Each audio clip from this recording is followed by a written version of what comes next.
Les he de confesar que estaba un poco nervioso al respecto, pero creo que lo lograron.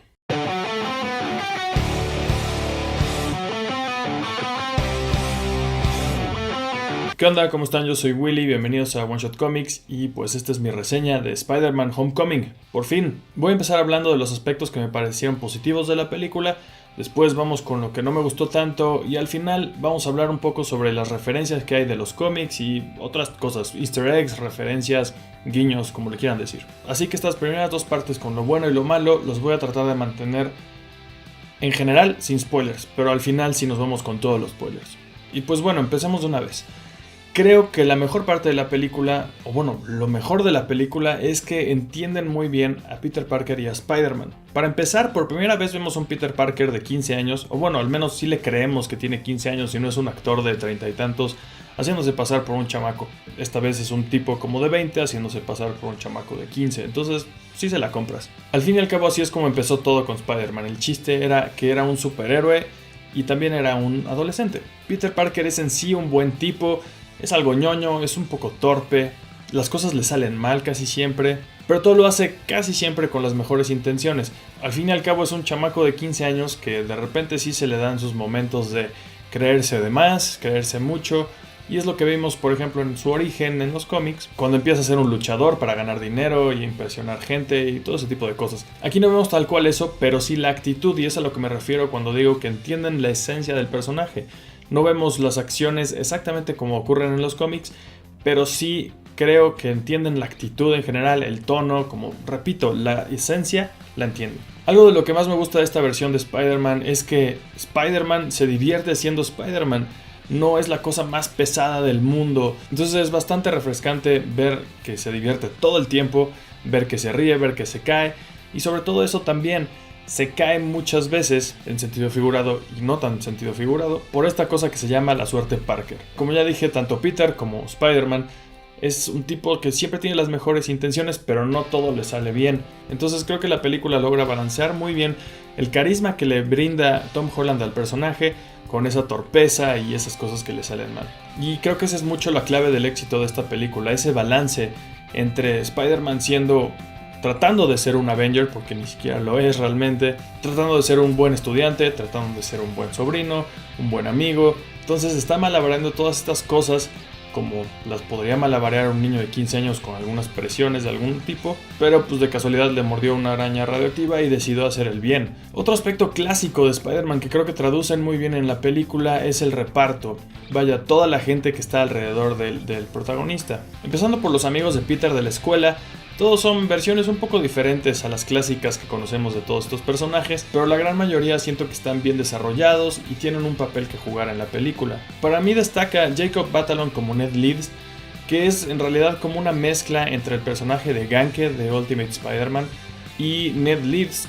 Pues solamente es Ned Leeds de nombre, básicamente. Ned Leeds en los cómics empieza siendo algo así como un rival amoroso de Peter Parker, que está peleando por el amor de Betty Brant. Pero aquí es su mejor amigo, su confidente, y se parece muchísimo más físicamente al personaje de Ganke de Ultimate Spider-Man, como ya dije. Por momentos llegué a sentir que Ned podía llegar a ser un poco molesto, pero al final me terminó conquistando, honestamente. Otro de los amigos de Peter, o bueno, el interés romántico, Liz, creo que podría pasar un poco desapercibida en las reseñas, pero siento que es un papel bastante bien llevado. Las escenas entre Liz y Peter se sienten incómodas, a veces dulces, a veces, no sé, se sienten literalmente como unos chavitos en prepa tratando de ligar. Y es que sí, mucho peso de la película está puesto sobre la escuela o sobre lo que tiene que hacer Peter. Como ya dije, está tratando de ser un buen estudiante todo el tiempo. Tienen esta cosa del decatlón académico o esta competencia de ciencias aparentemente, la cual para Peter tiene casi tanto peso como el ser Spider-Man. Y eso se me hizo un gran detalle de la película. No vemos situaciones en las que el mundo se va a acabar y solamente Peter lo puede detener, sino que son situaciones, si lo quieren poner así, un poco más mundanas, que es lo que hace a Spider-Man Spider-Man. Todo se trata mucho más de los personajes y sus interacciones y sus motivaciones y los conflictos que estos llevan, que el hecho de que haya superhéroes peleando por ahí contra supervillanos. Y bueno, ahora sí, hablando de villanos, tengo que hablar del Vulture, interpretados súper bien, en mi opinión, por Michael Keaton. Silenciosamente creo que este podría llegar a ser uno de los personajes villanescos mejor desarrollados en las películas de Marvel. En esta película el Vulture es como un reflejo de Peter Parker y más o menos lo dicen. Ambos son malentendidos por la gente que los rodea y también un poco prácticamente sobajados por la gente de poder, y específicamente Tony Stark, que representa para ambos una figura de poder. Para uno un poco más aplastante que para el otro, pero al final para ambos es algo así como inalcanzable. Y sí, también hablando de Tony Stark, fue una muy grata sorpresa no haberlo visto tanto tiempo como todos esperábamos que lo íbamos a ver en esta película. Vaya, algunos estaban diciendo que esto era como Iron Man 3.5. Pero no, prácticamente, como ya lo dije en algunos videos pasados, que había la posibilidad de que todo lo que fuéramos a ver de Tony Stark ya lo habíamos visto en los trailers. Y más o menos ese es el caso. Iron Man o Tony Stark aparecen solamente en algunos momentos claves que hacen avanzar la historia. No son realmente un detrimento. Así que no se detienen mucho a admirar a Iron Man y tampoco se detienen, y lo aprecio mucho, a explicarnos de nuevo el origen de Spider-Man. Por ahí mencionan casualmente que le mordió una araña radioactiva. Y en ningún momento, esto sí no lo esperaba, pero ni siquiera mencionan por nombre al tío Ben. Y tampoco se detienen a explicarnos cómo funcionan y cuáles son exactamente los poderes de Spider-Man. Porque pues lo podemos ver, ¿para qué nos van a contar si simplemente lo podemos ver en acción?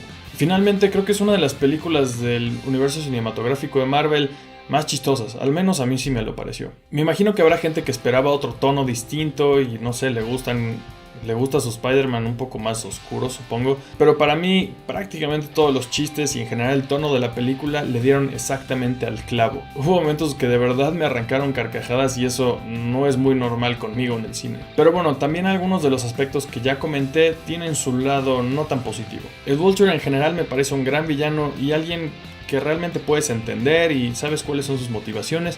Pero hay un momento en el cual de repente se vuelve un poco más malvado. Y ahí como que le perdí un poco, no sé, el hilo. Aunque hay otro momento con él del cual vamos a hablar al final cuando estén todos los spoilers y referencias y demás. Algo que vemos durante toda la película y tiene mucho que ver con el humor y avanza un poco la trama a veces, es la tecnología que tiene el traje de Peter. Que pues este traje, como sabemos, se lo dio Tony Stark y es prácticamente un traje de Iron Man, solamente hecho con funciones un poco distintas, diseñadas para Spider-Man. Y sí, como ya dije, el humor funciona y gran parte lo trae el traje, pero no sé, sigo teniendo esa pequeña espinita de que a lo mejor es mucho para Spider-Man. En realidad no necesitamos un Spider-Man con tanta tecnología, aunque irónicamente justo en este momento en los cómics Peter Parker tiene un traje muy parecido con toda esa tecnología. Sí, ya dije como aspecto positivo que no nos enseñaran nada del tío Ben, pero a la vez siento que nos falta un poquito saber el porqué, las motivaciones de Peter. Vaya, hasta donde sabemos es un tipo que es bueno y ya, porque así nació, pero no sé, algo me falta ahí, como en esta película, en estas 2 horas y cacho, que dura más de 2 horas, me faltó ver un poquito más de como el cambio, o no sé, algo más en la motivación de Peter Parker. A lo mejor no me estoy explicando súper bien, espero que alguien más haya notado este detalle. También, si eres un purista y llevas desde los 60s leyendo cómics y esos son tus cómics favoritos, va a haber muchas cosas de los personajes, sobre todo los secundarios, que no te van a gustar porque cambian bastante del material original. En general, como ya dije, esta es una película que no se centra en la acción, sino más en los personajes. Pero por momentos siento que a lo mejor con tanto presupuesto sí le pudieron haber echado un poquito más de ganas a las escenas de acción y sobre todo algunos efectos. Hay muchas veces en las que vemos a Spider-Man que parece un muñeco de trapo prácticamente, o como de hule.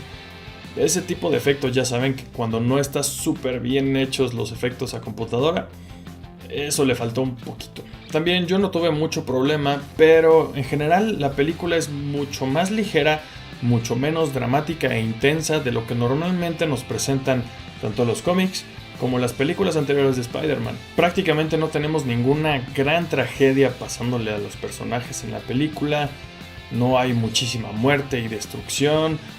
No sé, es más una película pues ligera, con un tono más pues joven, es más, como dije ya, una película de adolescentes en la escuela, en donde pues no hay normalmente esos elementos. Así que si esos elementos buscas en tu historia de Spider-Man, pues esta no los tiene. Pero algo que sí tiene y creo que sobra un poco es el personaje de Michelle, que pues para ser Zendaya, que pues, yo no la conocía, pero aparentemente es una actriz muy famosa y tiene millones de seguidores en Twitter, Instagram y demás. Sí, tiene buenos momentos, la verdad es que hay buena química entre todos los actores jóvenes, pero a la vez siento que fue un poco desperdiciado ese lugar entre los amigos de Spider-Man. Bueno, de Peter Parker. Eso sí, estoy súper seguro de que después vamos a ver más de este personaje. Y ahora sí, algunas de las cosas que dije podrían contar un poco como spoilers, pero ahora sí, lo que voy a decir a continuación son, bueno, yo lo considero totalmente spoilers. Empezando precisamente con Michelle, al final de la película nos enteramos de que se supone que le dicen MJ, como normalmente le dicen a Mary Jane Watson. Entonces no se llama Mary Jane, supongo, no sabemos realmente si a lo mejor estaba usando el nombre falso de Michelle. Pero pues no sé, yo creo que no deberíamos clavarnos tanto en eso por ahora. Seguro sí vamos a ver mucho más de ese personaje en las siguientes películas. No sé, pero creo que sí no deberíamos clavarnos en ese asunto muchísimo. Al menos no todavía. En general la película está repleta de referencias.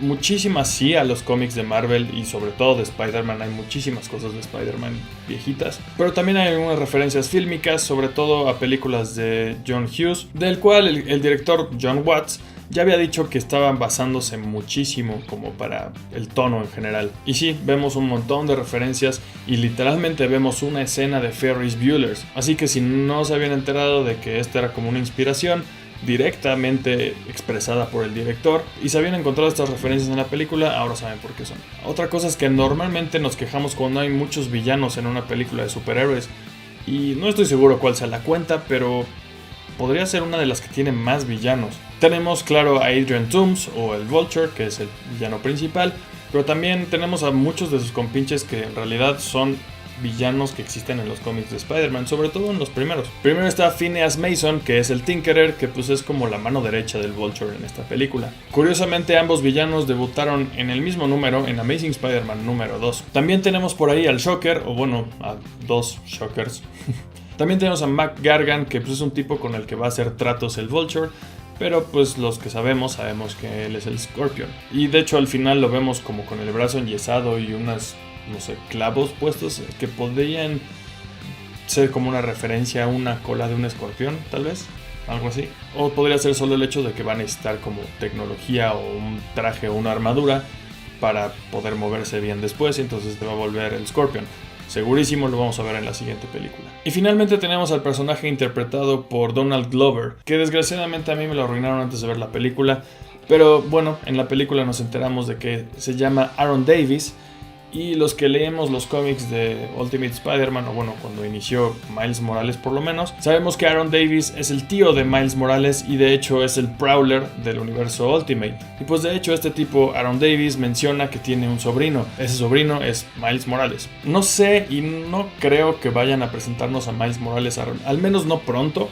Pero por lo menos ya tenemos la puerta abierta. Regresando al asunto del Scorpion, cuando está en la cárcel ya con el Vulture, vemos que el Vulture le dice que no sabe quién es Spider-Man, aunque sabemos ya nosotros que sí sabe que es Peter Parker. Hay un detalle ahí que no he visto a nadie mencionar, pero creo que en realidad no sabemos cuál es el motivo por el cual el Vulture no le dice o no le quiere decir que sí sabe quién es. Uno, creo que lo más obvio es que pues, está tan enojado con él que quiere la venganza para sí mismo y entonces se está guardando la identidad secreta de Spider-Man para él acabar con Peter Parker. O dos, como ya dije, ambos personajes son un reflejo uno del otro y entonces hay momentos en los cuales empatizan y está el asunto de que Adrian Toomes es un hombre de familia y podría ser que se reformara y entonces después, en vez de volverse un villano, se volviera un aliado de Spider-Man. Creo que deberíamos considerar esa opción, ¿por qué no? Y bueno, justo al final de la película, por supuesto, vemos como Tony Stark por fin le dice: buen trabajo Peter, lo hiciste muy bien, ahora sí te puedes convertir en uno de los Avengers, te voy a presentar aquí a la prensa y aquí está tu nuevo traje. Y vemos lo que todo el mundo está llamando el traje de Iron Spider, aunque no se parece al traje de Iron Spider. Sí se ve un poco más como una armadura, entonces es como Iron Man, armadura de Iron Man.